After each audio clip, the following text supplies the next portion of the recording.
جلسہ ختم درس بخاری شریف منعقد ہوا۔ بخاری شریف کی آخری حدیث کا درس ڈاکٹر مفتی حافظ محمد مستان علی قادری بانی و ناظم اعلیٰ جامعۃ المومنات نے دیا۔ اس موقع پر سابق رکن تلنگانہ اسٹیٹ وقف بورڈ الحاج مولوی وحید احمد ایڈوکیٹ ڈاکٹر حافظ محمد مظفر حسین خان بندہ نوازی نے مہمان اعزازی کی حیثیت سے شرکت فرمائی۔ جلسے کا آغاز حافظ محمد مصعب پاشا دانش کی قرات سے ہوا۔ حافظ شیخ جعفر کی نعت شریف اور قصیدہ بردہ پیش کیا گیا۔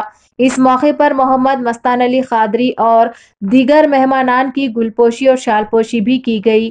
الحاج مولوی وحید احمد ایڈوکیٹ نے خیر مقدمی کلمات میں ادارہ اور جامعہ کی ستائش اور دعا کہ اللہ سبحانہ وتعالی جامعہ کو ترقی عطا فرمائے۔ درس بخاری کی جو حدیث پڑھی گئی اور بہت ہی آپ کی نصیحتیں رہی، انشاءاللہ ہمارے لیے بھی آپ نے نصیحت کی، انشاءاللہ ضرور ہم اس پر عمل پیرا ہوں گے، کوشش کریں گے انشاءاللہ اس کو پھیلانے کی، اور میں دعا گو کہ اللہ تعالیٰ اس ادارے کو، اس جامع کو اللہ سلامت رکھے اور آسمان کی بلندیوں تک پہنچائے، اور اللہ اس ادارے کو نظر بد سے محفوظ رکھے۔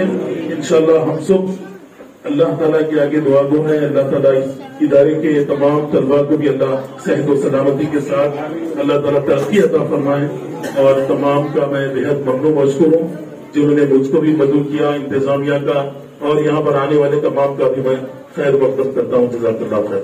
تو جیسا کہ آپ نے دیکھا ناظرین، کیا ہو رہا ہے دیش اور دنیا میں، اسی طرح کے لیٹسٹ نیوز دیکھنے کے لیے ہمارے چینل کو سبسکرائب کریے، لائک کریے، شیئر کریے اور ہمیں دیجیے اجازت۔